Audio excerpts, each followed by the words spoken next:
Do you have any doubts about what we are proposing? Can you hear me? We do. Seems that there are not many doubts. Frederick was very clear. Maybe I have a question for clarification.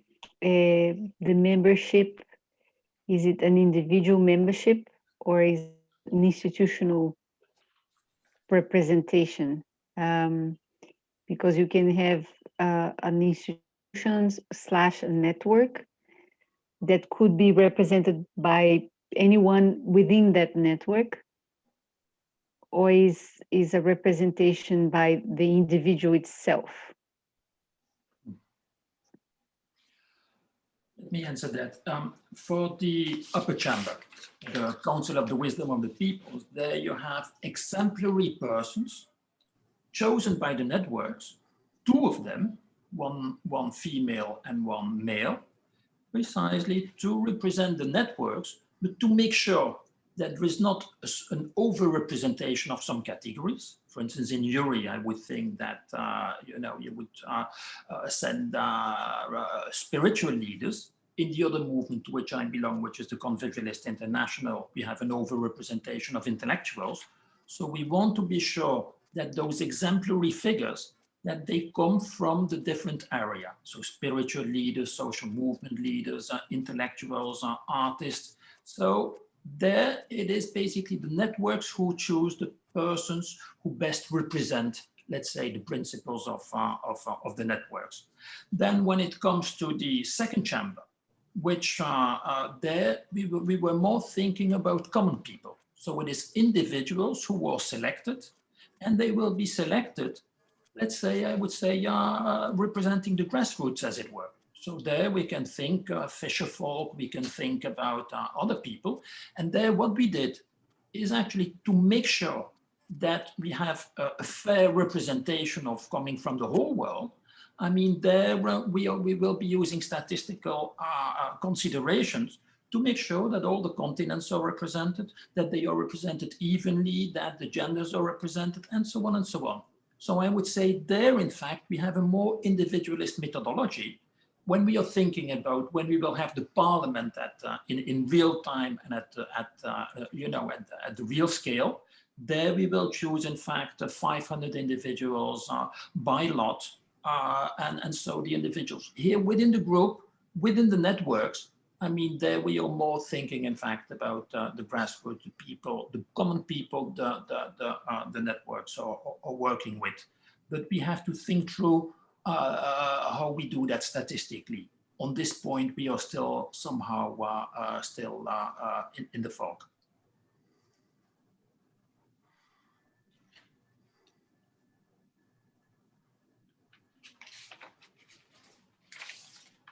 So, Andre. Hello.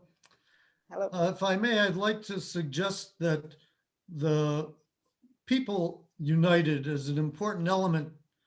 So if we have all the religions put together, that's the objective. But even further is that without the people in every country because participating, that change will not happen. And therefore, I believe that in addition to what your proposal is, that also we promote nonviolence, because Gandhi and King lived and died to teach us that nonviolence is the answer. There's quote after quote saying that it restores humanity, that it brings everyone together. And the people don't want violence.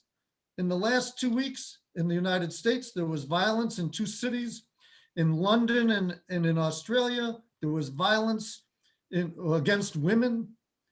And therefore, it's a perfect time to unite, to commit and promote nonviolence. So I suggest it as a mutual effort together. And already the religions are promoting nonviolence. Our laws promote nonviolence. Now we need the people to promote nonviolence. So that's my suggestion. I'd be glad to communicate with anyone. I've sent out a few chats to people, but I've been very fortunate.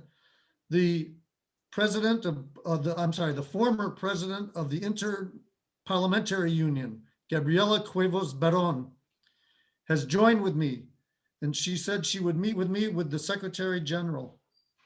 Also, from the Presenza News, global news agency, they've stated that they would join and promote the effort.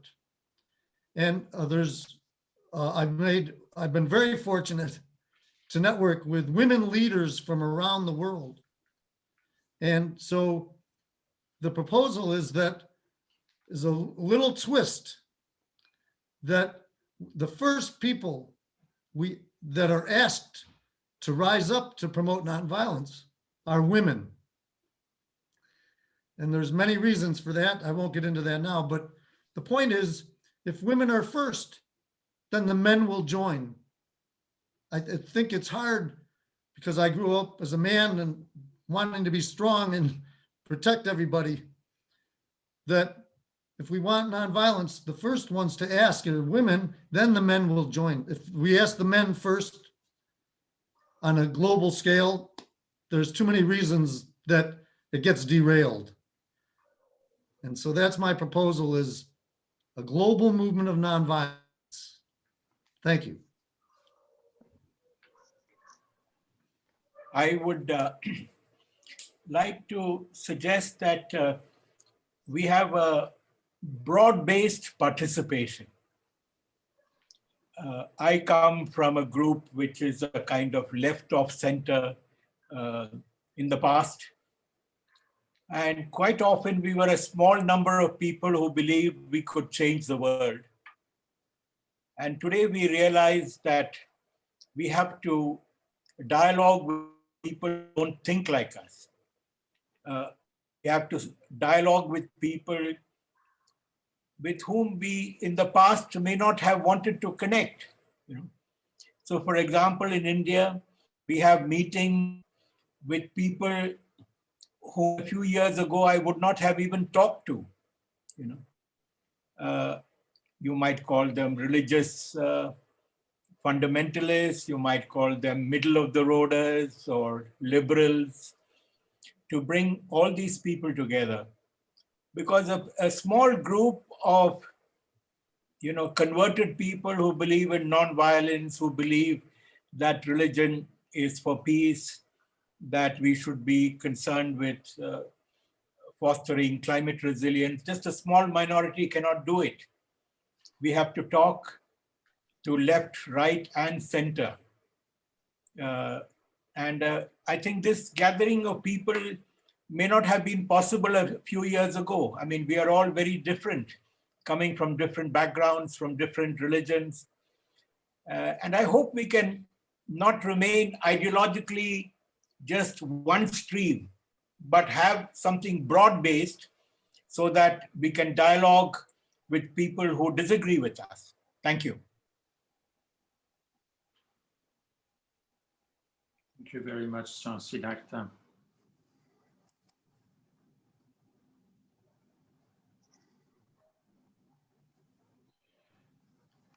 Maybe we could go to the next question. Are there any other doubts or ideas? So the next question, the second question is, are there any fundamental disagreements with our proposal? Do you have any idea that's not aligned with ours, that we could do some adjustments now to start, because we are thinking about starting now the Council of Wisdoms. So do you have any suggestions and any idea of some adjustments? I would say that we don't only talk about all the positive ideals that we want to reach. I mean, today you have young people all over the world talking about extinction rebellion in the context of climate change. So we need to certainly talk about all the positive advances and the positive possibilities in the future. But we also need to consider the various regressions that we might be facing in future. The lack of democracy in certain contexts, authoritarian regimes in certain contexts, interreligious conflict in certain contexts.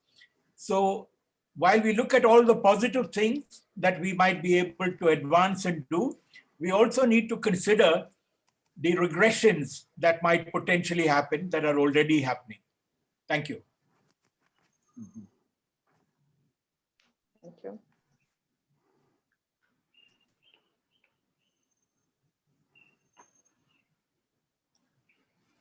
Hello, Carminda. Hola a todas, disculpen por el retraso, no podía llegar antes. Un abrazo. Welcome. We are ¿Quieres doing quedarte? some. Perdón, Carminda, ¿te quedas en inglés o quieres que vayas al español? No, in English is fine, I'm sorry. Perfect, thank you. Perfect. So we are talking now about, I have made 2 questions now about if there are any doubts about the proposed parliament. You know a little bit, you have been with us in the previous meetings. So now it's an opportunity to clarify some doubts you may have. And also, if there are any disagreements with this proposal, please share with us. If anybody else has any other, go on.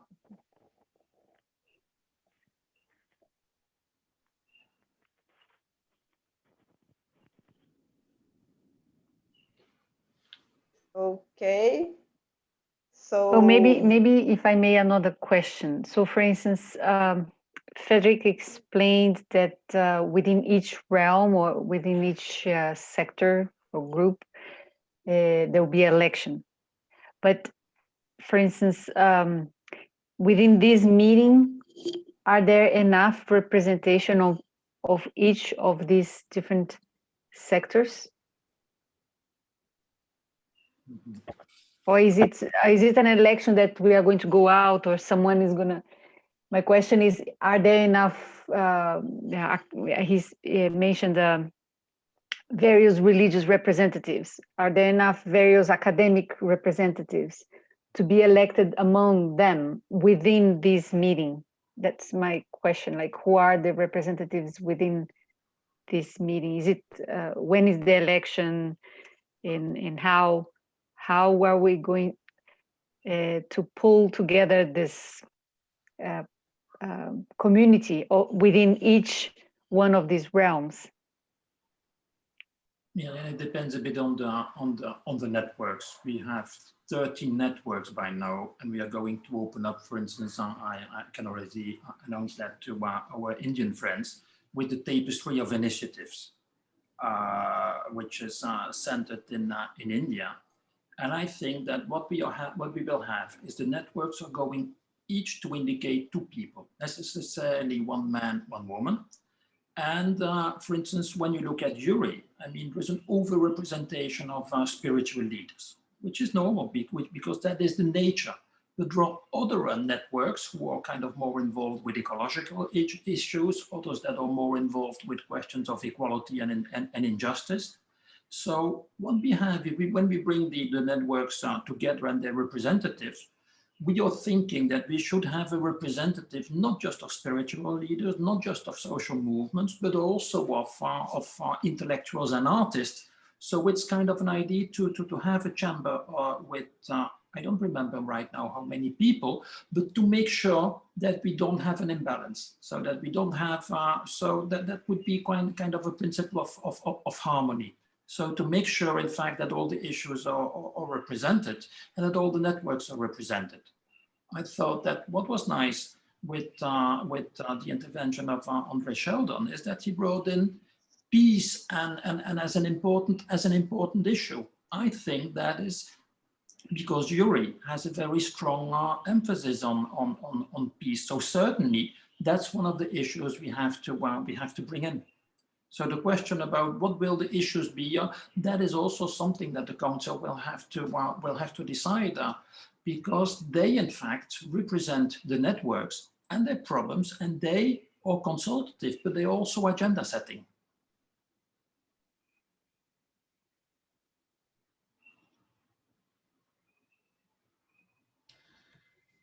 As part of my research, I found that everyone wants to participate, all the groups that Frederick just mentioned. And nonviolence is one of the main elements that's a commonality for people everywhere. And also the other commonality I found is the children. What we're really doing, the motivation for everyone to join, the people in every country, is that they want to protect the children and for the environment. It all then comes together.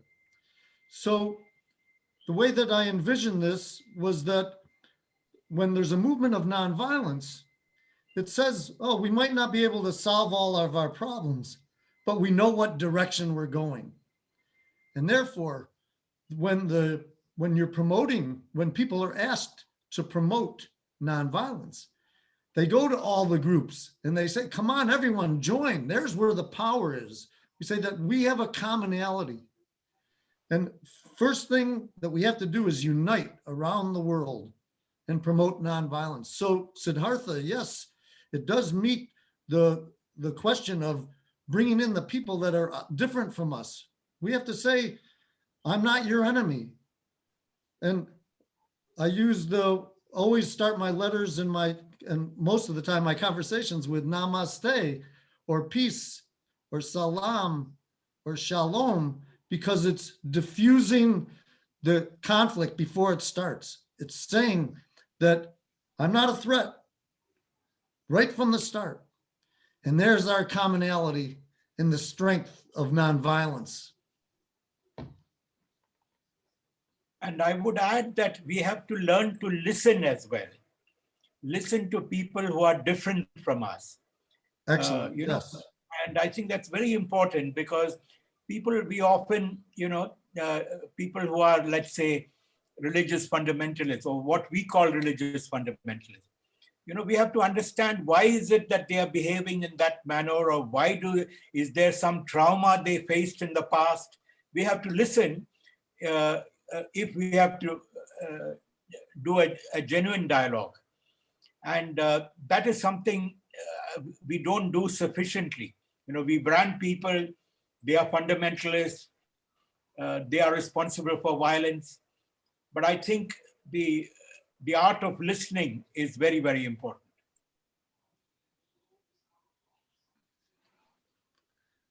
Yes, thank you. That is very important.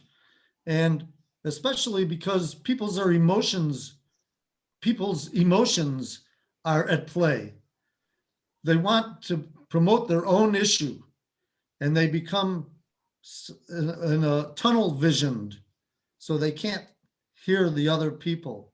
So yes, Siddhartha, that's where nonviolence comes in, absolutely. And there are people around the world already doing great things. The Charter for Compassion, the Parliament for All Religions, all those groups I hope are involved with this, with all that you're doing. But I think right now there's a way to make it happen, and that's leadership. So the other component with trying to unite and the children as the motivation is leadership. And that's what I'll be proposing to the Secretary General, is that a specific group of people that are prominent in the world, when they come together, they can raise funds, as Reverend Bill Swing stated earlier. It will also attract the media. It will also attract the specialists that Frederick was saying from all these different groups. They'll want to participate. And so perhaps I should propose this as a question to the group, and a proposal to the whole webinar. Would this group support a global movement of nonviolence. Issue a statement that yes, peace is a priority. And that's the simplicity of it, of course. Then it becomes very complicated. But just setting that step in motion, that would assist me in my efforts when I go to the Secretary General. But it also then, I believe, spreads the word to everyone that this is a basic that we take for granted. And even nonviolence, all the activists, oh, we're adhering to nonviolence. But the little twist, perhaps, is that the goal is nonviolence. And the worst type of violence is war.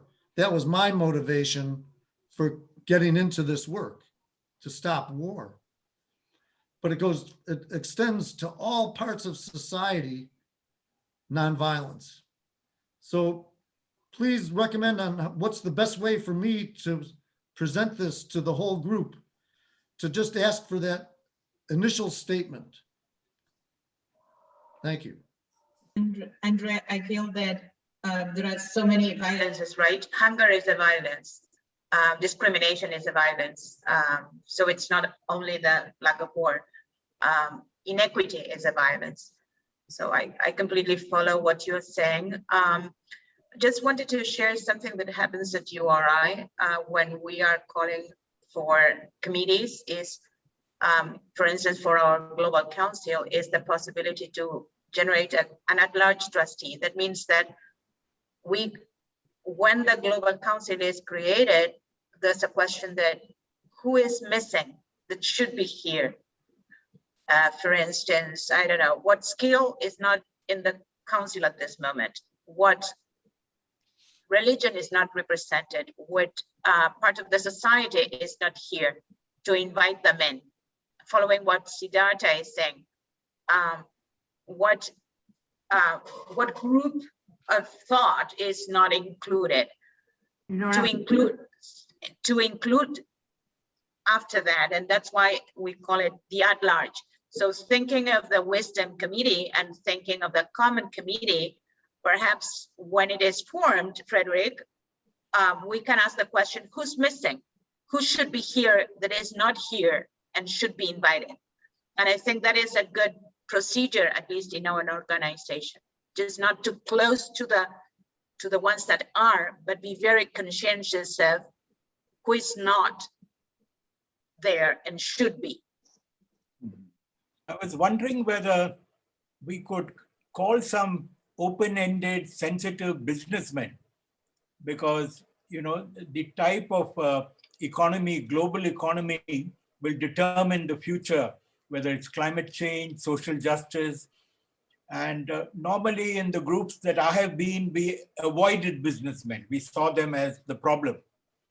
But they are a reality, and we have to identify perhaps people who are open to environmental issues, gender issues, social justice issues, and call a few of them.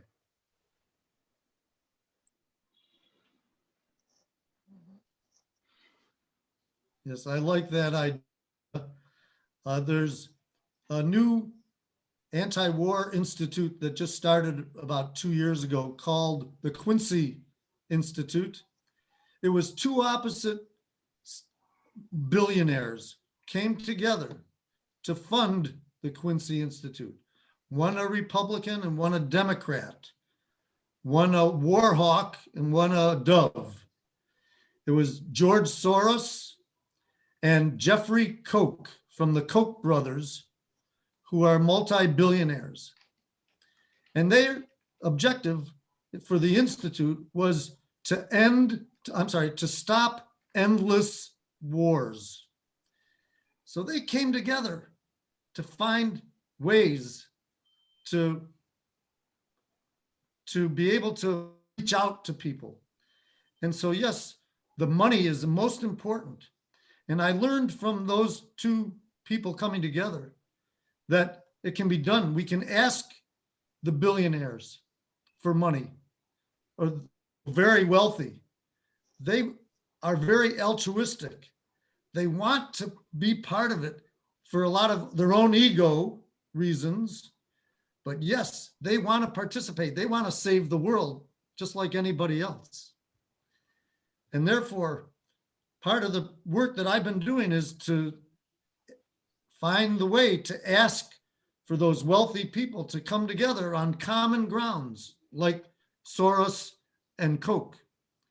And that's part of the presentation to the Secretary General. He has the power from his position.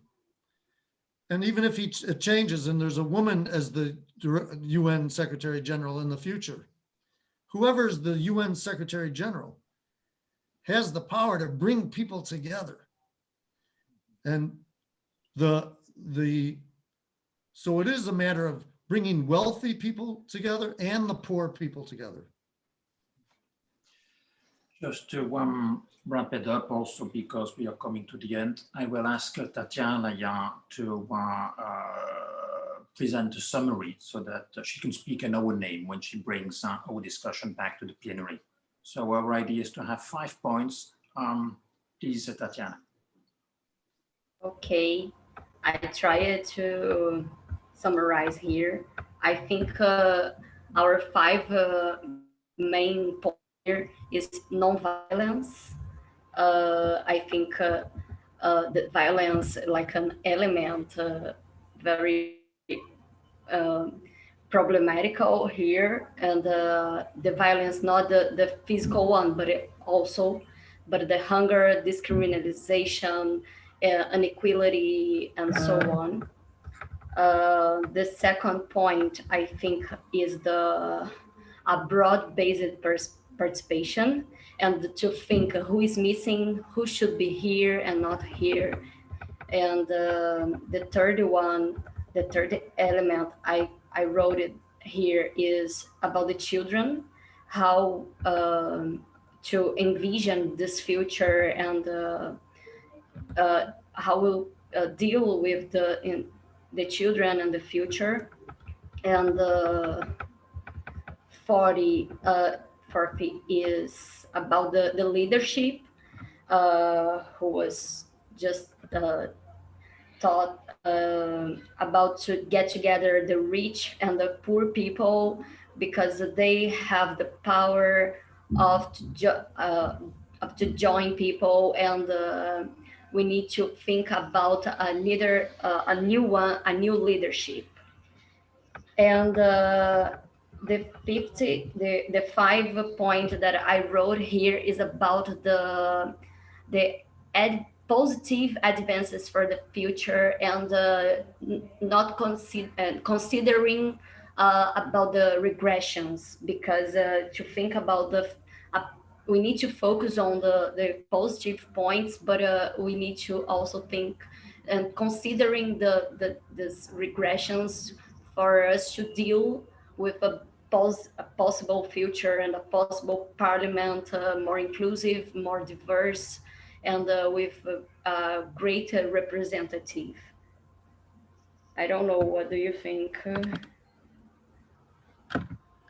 I would suggest to add what Siddhartha has mentioned, to bring to dialogue the groups that don't agree with us, as a point to give some emphasis also.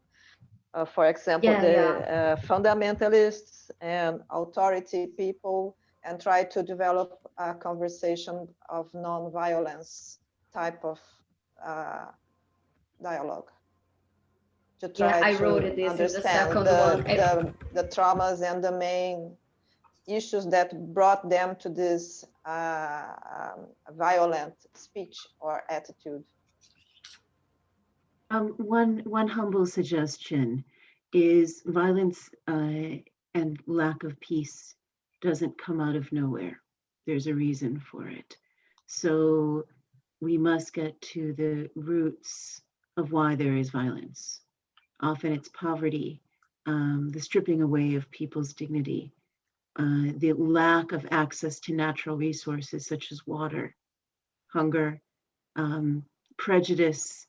All these things we can do as humanity to change, but we need to really start looking at what we need to do to make that change, and coming together with other change makers to support those actions.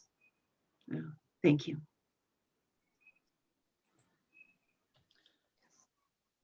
Tatiana, also, if I may suggest that it become a formal request to present, I could present the information about the global movement of nonviolence, because the plan is prepared that it could start in September. So I just sent you a text.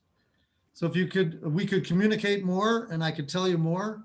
And Swamini, yes, very important about the roots of it. And a segment, a Gandhi segment that's included is the constructive segment. That's where the money will go. When we tell the wealthy people, what are we using the money for? It's for the constructive segment. So I'd be glad to explain that further in any communications. Thank you. Okay. So now we automatically will go back to the plenary, and Tatiana is going to represent us. I mean, all of us. Welcome back. I hope that the time in the groups was pleasant. We will give now the floor to the rapporteurs of the groups. The first group is the Portuguese group with Saul from URI, United Religions Initiative. No, Saul, você está sem... You are muted. Está sem som, Saul. Saul, you are muted. Saul, você está sem som. Deixa eu... Bom, agora já foi? Foi. Então, o grupo iniciou este grupo, né, foi o grupo de português, né, foi apresentado pelo Marcos Arruda e a Salete. O Marcos Arruda apresentou e leu a proposta para todos, os principais pontos da constituição dessa rede, né, dessa proposta de do Parlamento, né, dos povos. E a proposta nesse encontro é validar os critérios da estrutura dessa cidadania planetária formada por duas câmaras, Câmara do Conselho de Sabedorias dos Povos da Terra, os coletivos que constituem hoje a rede proposta, hoje 13 membros, mas ela está aberta à entrada de novas redes. E o segundo, a Assembléia, propriamente dita, da Cidadania Planetária, representando 7 bilhões, mas a representação será com os critérios do Conselho de Sabedorias e também da Assembleia de Cidadania em consonância. Eu não sei se aqui nós ficamos a gente ficou também de apresentar os critérios. Então, primeiro, o papel do Conselho é um caráter consultivo e ele será apresentado por cada organismo, cada coletivo, com 2 representantes com a diversidade homem e mulher. E os critérios serão com base em povos ancestrais, artistas, academia, cientistas, lideranças espirituais, lideranças de movimentos sociais, inovadores sociais. Ou seja, quem tenha esses critérios para dar legitimidade a essa como de grande densidade e sabedoria realmente esses representantes. E a Assembleia será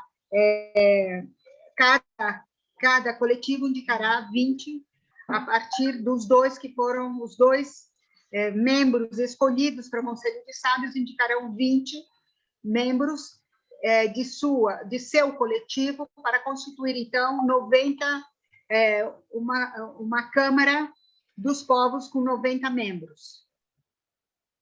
E participaram do nosso diálogo, né? Depois, no final, eu digo os participantes que estiveram no nosso grupo de português, e as principais questões levantadas a Milena, que é da Rede Brasileira de Conselhos, apresentou perguntas que foram, por muitos, considerados como já uma síntese das perguntas do grupo. Então, a proposta vai será paralela ou será uma incidência da ONU, né? Quais haverá, então, a sugestão de uma cadeira para representar os direitos da natureza, como os direitos da água, sujeitos de direito à água, ao ar, etc.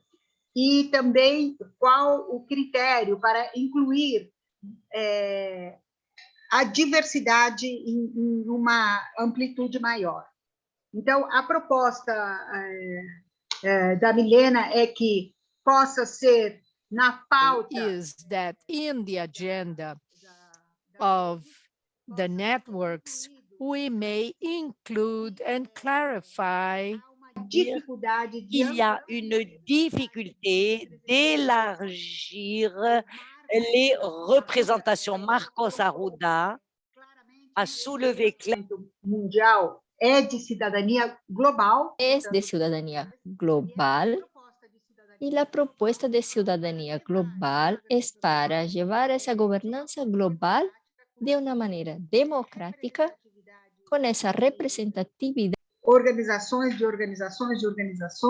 para conquistar um espaço na ONU, ser a voz da maioria dos oprimidos do mundo dentro da ONU.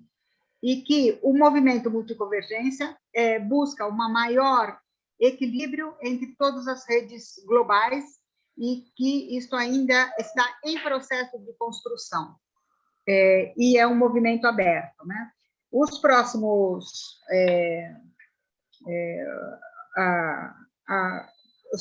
passos, né, serão, segundo a Salete está indicando, né, 24 de abril, as 13 redes hoje presentes, né, nesse encontro, encontro de hoje, né, do MRC, indicarem 2 representantes para o Conselho de Sabedorias. Então, espera-se chamar, então, um encontro em maio, a partir dessas indicações, e para o segundo semestre, já realizar, né, o primeiro evento da Câmara dos Povos. Elianildo, que esteve presente entre nós, que tem uma reflexão muito, e é da URI, ele perguntou bem incisivamente quais serão os princípios norteadores e a perspectiva da proposta desse parlamento, na medida em que os órgãos como ONU, Estados nacionais e outras formas de representação democrática hoje estão colocados em xeque. Então, como se agregará as propostas que já estão em curso no mundo inteiro de organizações. Então, o Marcos nos coloca que o documento já construído aporta já inclui várias destas preocupações a nível global. Por exemplo, a Ágora, que é parte desde a MRC, já propõe o não patenteamento, a queda de patentes das vacinas, por exemplo. Também, neste momento, a Milena, dado que colocou bastantes questões e dada a experiência também, me parece, com os conselhos, foi convidada a participar pela Salete, a dar suporte na organização da MRC, o que ela aceitou com grande alegria. Participaram, então, do nosso grupo a Milena, o Marcos Arruda, Salete Aquino, pela URI, Sol, Udriel, Elianildo, Dulce, Suzana, Sabino e Jean Tsuji, do Budismo Terra Pura, Eduardo, do Crescença, Celso Jordão, de Todos pelo Bem Comum, Marcos Carvalho, da Ágora, Euclides, Solidários, do Movimento Solidários, Carlos Rara, de Quito, Equador, que está construindo uma epistemologia dos novos conceitos no momento, sobre os sistemas, basicamente da questão agrária. A Érica Moutinho, do Rede de Diálogos e Humanidade, Rejane. Acho que sim. Acho que é a Érica do Rede de Diálogos, não sei. E a Rejane, que acho que a Rejane é URI, né? Então, foram essas as propostas, né? Que, em resumo, o MRC está aberto, em construção, em movimento, e para a construção de um equilíbrio cada vez maior entre as redes globais, de uma articulação e equilíbrio entre as redes globais. Tem alguma coisa que eu deixei de colocar que vocês considerem importante? No, thank you so much, Sol. Thank you. The next group is the Spanish group.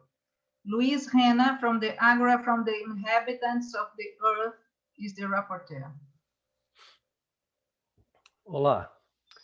Então, nosso pequeno grupo, éramos pessoas da El Salvador, Argentina, México, sendo que um dos companheiros do México está, nesse momento, vivendo nos Estados Unidos. Então, acho que é esse o grupo, né, Moema? Se não estou enganado. Então, o grupo acolheu bem o que foi apresentado como proposta para iniciar, dar os primeiros passos do parlamento, seja na composição do conselho, seja na composição da Assembleia, mas o grupo deixa alguns alertas, algumas sugestões para reflexão e para o processo de condução que virá, né, em seguida, que a Sol já ofereceu aí algumas pistas. Então, eu vou apresentar rapidamente essas sugestões. Não houve dúvidas muito relevantes, na verdade, não houve dúvidas, né? A turma acolheu bem, o grupo acolheu bem o que foi proposto, ok?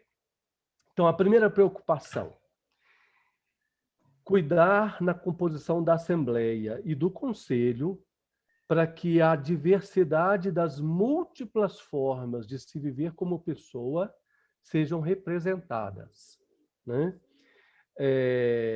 Aprofundando um pouco mais, né? Aprofundando mais o sentido da cidadania, contemplando os desafios de natureza socioambiental, né? O grupo anterior colocou aí uma cadeira que dê voz aos nossos rios, às nossas florestas, né? Às nossas águas. Essa preocupação está aqui também presente no grupo em espanhol. Uma outra proposição diz respeito a considerar os valores ancestrais da Mãe Terra no modelo de estruturação do parlamento. Achei isso muito interessante. Se não me engano, foi a companheira da Argentina, que está vinculada aos povos tradicionais, né, que traz essa experiência, que chamou essa atenção. Na forma como vai funcionar o parlamento, esse respeito, esse reconhecimento aos valores ancestrais precisam ser contemplados. Um exemplo: priorizar o consenso, decisões por consenso, do que decisões por eleição, por votação. Então, o esforço da construção de consenso faz parte dessa experiência dos nossos povos originários, né? Um outro aspecto importante que foi sugerido é que as culturas devem ter primazia sobre as nacionalidades. Privilegiar os desenhos das culturas que extrapolam as fronteiras. Às vezes, uma mesma cultura está presente em mais de um território de desenho dentro da experiência do Estado Nacional, né? Na América Latina, a gente tem vários exemplos disso. Um outro companheiro chamou a atenção para a cidadania digital. Então, ao aprofundar o sentido de cidadania, trazer o debate sobre o acesso às tecnologias de comunicação e as possibilidades de participação digital. O companheiro Fernando do Equador trouxe um apelo importante, que é: as pessoas desse conselho e dessa assembleia precisam garantir a sua vinculação, a sua inserção territorial, ao território ao qual está vinculado, né? Aqui trazendo a percepção e a ideia da comunidade. Eu, particularmente, compartilho dessa preocupação de Fernando e acho muito importante que no debate do Conselho e da Assembleia isso seja um ponto importante, né? É o risco do distanciamento da base territorial, né? Então, formar pequeno grupo de 90, um pequeno grupo de 20, e essas pessoas ficarem muito distanciadas da sua base territorial. Último ponto, como enfrentar, né, que foi trazido, parece que pelo Alfonso, se não me engano, como enfrentar as questões e as tensões que implicam polarizações importantes. Por exemplo, a questão do aborto. Por exemplo, as questões e as demandas da comunidade LGBTQI+, né, que também são pontos de tensão e de polarização que podem nos trazer aí dilemas que nós precisamos, de alguma forma, em algum momento, encarar. Eu acho que eu consegui contemplar a discussão do grupo. Moema, você agrega alguma coisa a mais?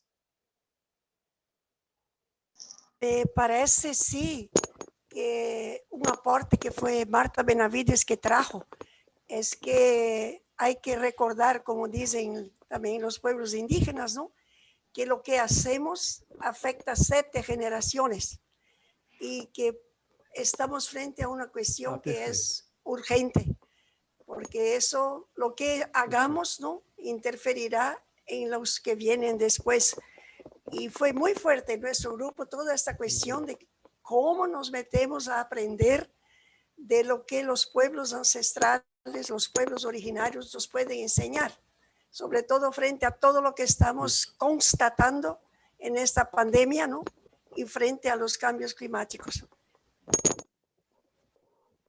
Eso fue lo que me llamó. Muito obrigado, Moema. Sí, fue una complementación. Thank you so much, Luis and Moema. Very nice work from the group.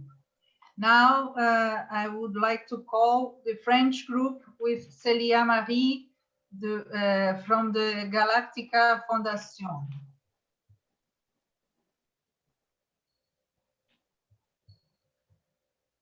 Célia, oui, c'est mon nom. Merci beaucoup à tous. Donc, dans le groupe français, donc, où le Brésil, la France, le Québec étaient représentés par des personnes et les différents réseaux, en fait, le premier point qui a été soulevé, ça a été vraiment une question d'ouverture importante. C'est vraiment important de garder la notion d'ouverture, notamment vers les autres réseaux qui ne seraient pas encore présents actuellement dans la dynamique de multiconvergence, mais également les personnes qui ne font pas partie de réseaux, qui sont là à titre individuel en fait. Et donc à cet égard, le deuxième point important, c'est sur la question du système d'information de notre dispositif qui va permettre d'intégrer ces personnes et d'intégrer la diversité des organisations et des réseaux tout au long du processus. Et donc, nous avons identifié l'importance d'avoir vraiment un dossier en ligne intégrant tous les documents écrits qui peuvent restituer en fait l'ensemble des travaux, autant au niveau du processus qu'au niveau des voilà, de la proposition concrète, par exemple avec la lettre envoyée au secrétariat général de l'ONU, mais aussi avec la spécification des différents organes de ce Parlement planétaire. Et ensuite également d'avoir vraiment un moyen de transmettre les informations de manière orale pour les personnes et les réseaux qui sont plus dans une culture de l'oral. Donc avoir des moments dans nos réunions où on pourrait transmettre les informations vraiment à l'oral, comme ça a été fait dans notre réunion par Deborah Nunes. Ensuite, un autre point important sur la dimension de l'organisation de notre dispositif, c'est vraiment sur la question du déploiement au niveau régional. Donc, ça pourrait être important d'avoir des branches du Parlement planétaire dans les différentes régions du monde, avec vraiment une implantation au niveau local. Donc, comment est-ce qu'on permet aux différents territoires de se rassembler et de contribuer à cette dynamique de Parlement citoyen planétaire au niveau local, et puis après, dans un second temps, peut-être au niveau régional. Donc, en Afrique, en Asie, en Amérique latine, en Amérique du Nord, en Europe, etc. Et donc enfin, après, il y a eu aussi une question partagée, une contribution sur la question du sens et finalement de la stratégie globale par rapport aux relations à mener avec l'ONU. C'est-à-dire que donc c'est plutôt une question d'ordre philosophique, mais aussi stratégique et tactique. Cette question de la citoyenneté planétaire, en fait, dépasse les nations. Or, l'Organisation des Nations Unies représente les nations.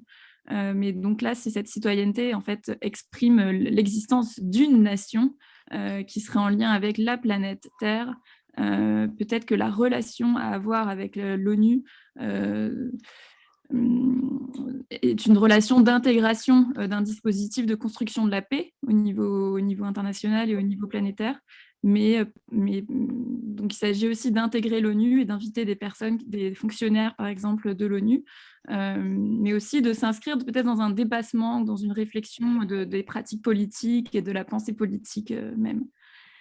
Voilà, et donc juste une dernière question, une dernière contribution au niveau de la priorité, des priorités de l'agenda politique de ce Parlement citoyen planétaire, notamment au niveau de la santé. Donc, comment est-ce qu'on peut développer une dynamique politique de transformation au niveau de la santé, et quel positionnement par rapport au groupe industriel, quelle intégration et quelle contribution par rapport à l'immunité individuelle et collective, et notamment par rapport à la santé intégrative, holistique et globale. Voilà, merci.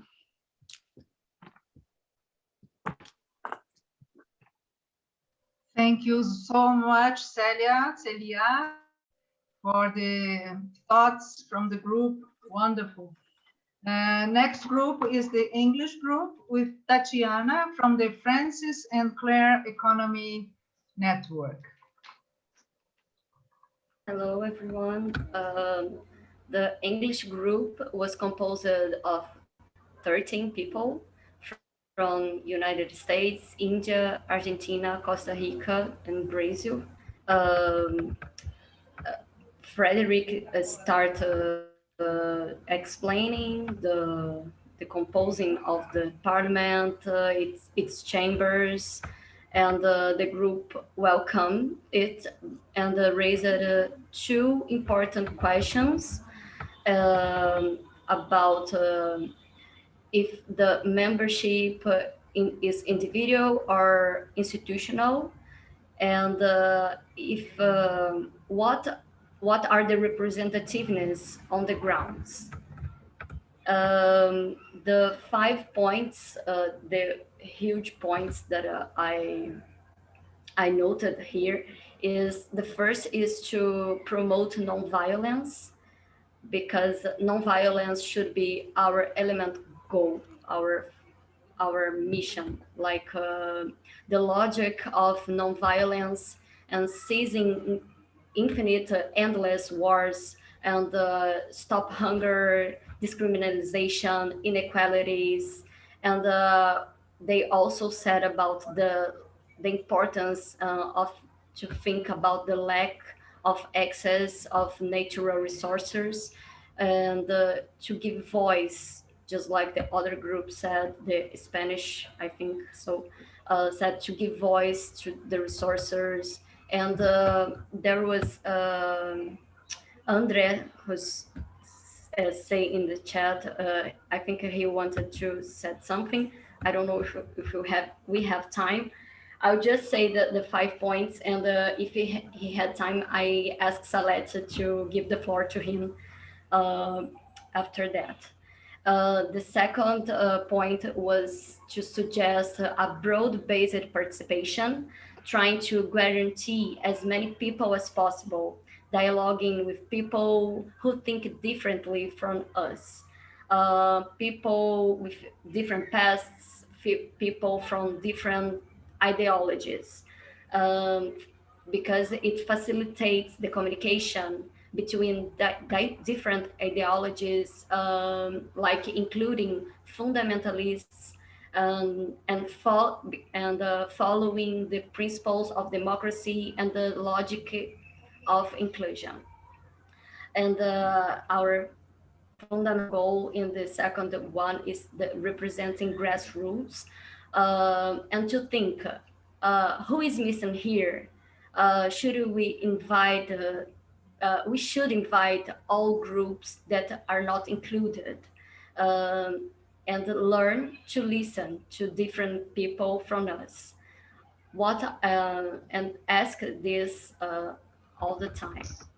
Another element, another point that was talked in the English group was about to child protection, because to envision a better future, we need to consider the child protection. It's very related to the nonviolent environment and the effort to promote nonviolent, and everyone should join and to think about how to promote this without fear. The fourth point was about people's emotion, and because we need a tunnel vision, and to think about a new leadership.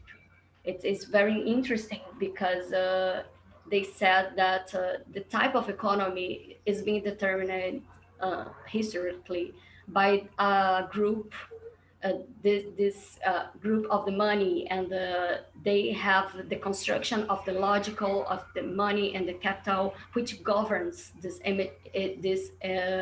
hegemonic system. And they said about equity institution, I don't know if I got it right, by billionaires, and they have this speech that they are like they are good, but they are like moving from driving by their egos. And this point is about to gathering this rich and poor, like they need to listen the poor people and thinking together. And the last one is about to focus on positive. We need to talk about the positive side, and what we want to achieve. And they said about the extinction rebellion and positive movements that are happening nowadays, and we need to effort and put our forces in this kind of positive movements. And obviously we need to talk about these positive advances for the future and consider the regression ones that we are facing, such as lack of democracy, the interreligious conflict, and we should have focus on positive and considering these potential regressions that can happen. Salete, I don't know if we have time. for André. 1 minute. Yeah. André? Thank you. Namaste, everyone. I believe that movement of nonviolence can unite all the groups. And by promoting nonviolence, we're saying to everyone in the world that we're not enemies. And that coincides exactly with what this whole proposal from uniting religions and for URI and for all the amazing initiatives that are out there right now that can all join together under one umbrella.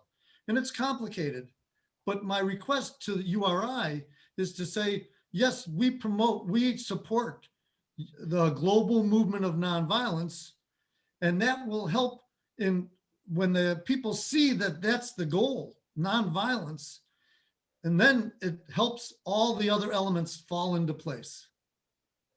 Thank you very much. Thank you, André. Very nice. And thank you, Tatiana, for bringing the voice from the whole group, English group.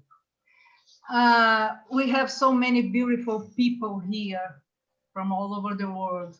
And some are really, oh my God, I don't have words to say. I would like to mention John Weiser, also a founder from URI. Monica Willard, one of our representatives of the Economic Council from UN.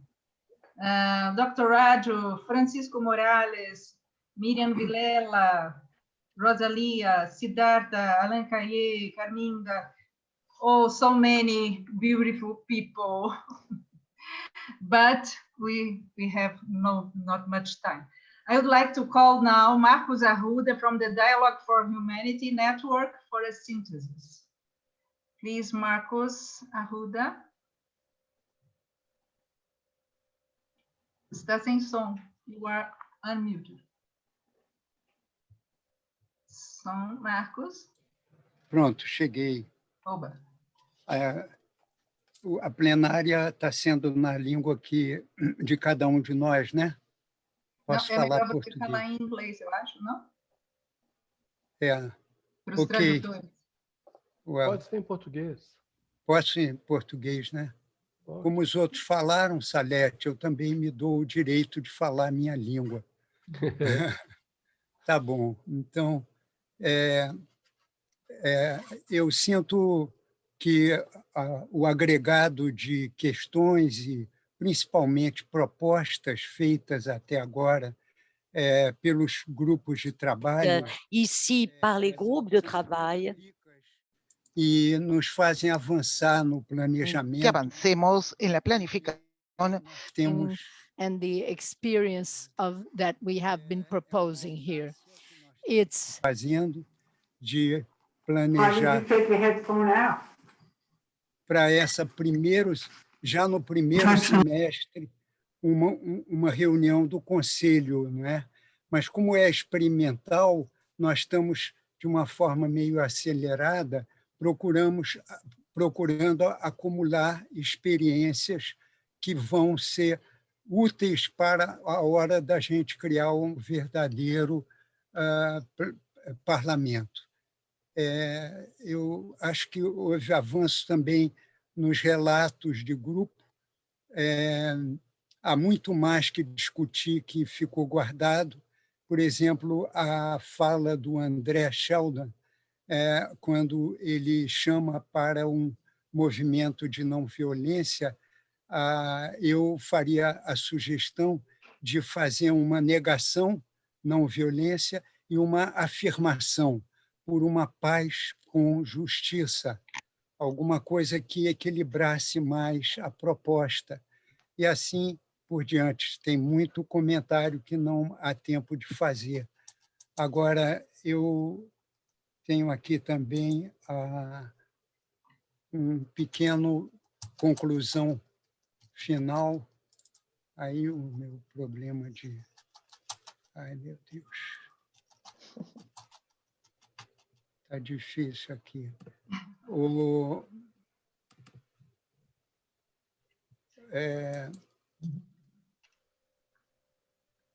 Eu estou lidando aqui com uma coluna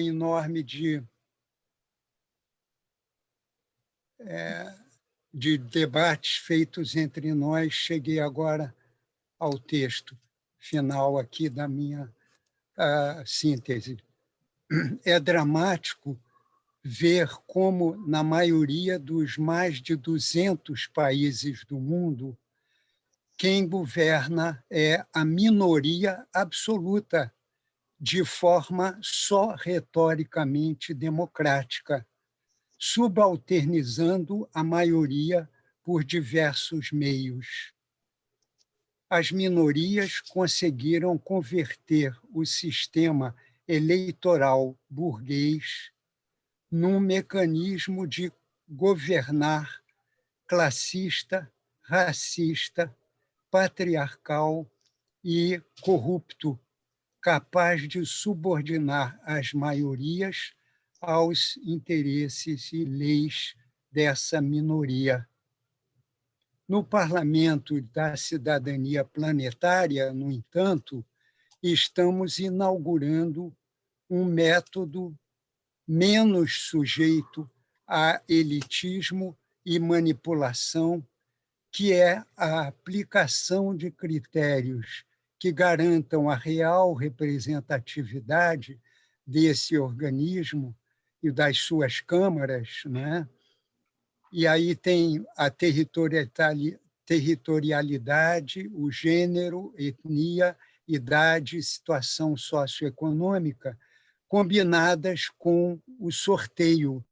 Então, a gente, nessa proposta que foi discutida hoje, nós temos uma inovação que é a escolha por cada rede de um universo de 20 pessoas que possam, então, entre elas, por sorteio, chegar a compor a Assembléia da Cidadania Planetária com 90 participantes.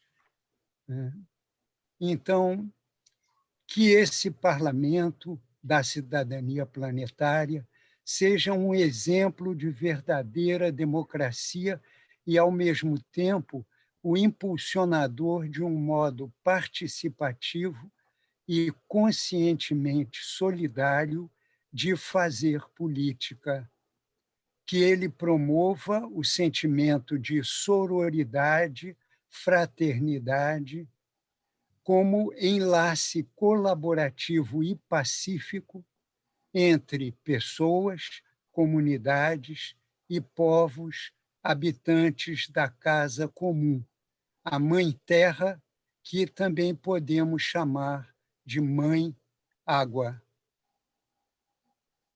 Salete, eu te passo, então, para concluir.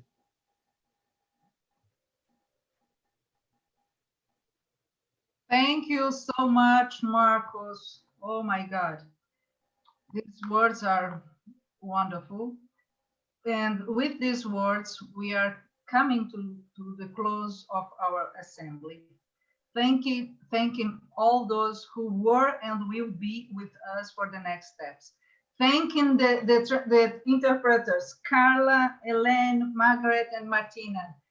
Many, many thanks.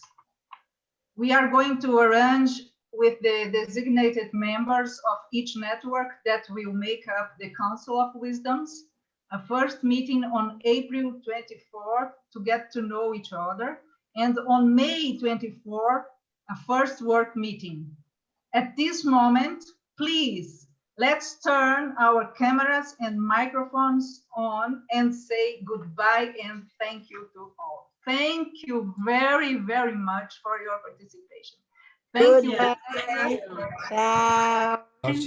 Thank you. Ciao. Tchau, tchau. Tchau, tchau. Gracias. Prazer. Obrigado. Vacina para todos. Vacina para todos. Graças a todos. Um abraço. Para Bolsonaro. Fraternidade, muito amor. Fora Abraço Bolsonaro. para todos. Para Bolsonaro. Para Bolsonaro. Obrigada. Para Bolsonaro. Thank you. Viva a vida. Obrigada. Merci. Obrigado. Pura vida. Gracias. Obrigado. Graças. Los abrazo. Muita vida. Tchau, tchau. Muito ar para quem está precisando. Obrigada, Maria muito Eugênia.